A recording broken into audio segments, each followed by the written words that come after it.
Máy này ngộ, nó chạy cỡ khoảng vài chục second, nó ngưng nó chạy, nó ngưng nó chạy.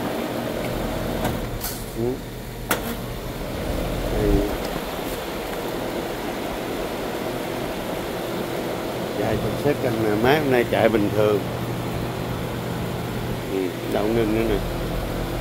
10, 9, 8, 7, 6, 5. Đó. Cái vụ này mới nè.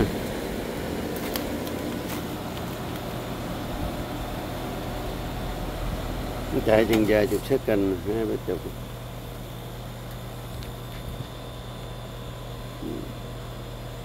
Chạy tiếp, phật chạy tiếp.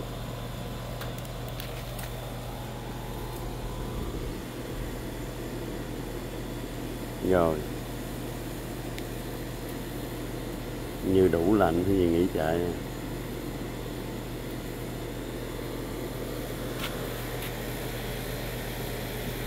Ngừng.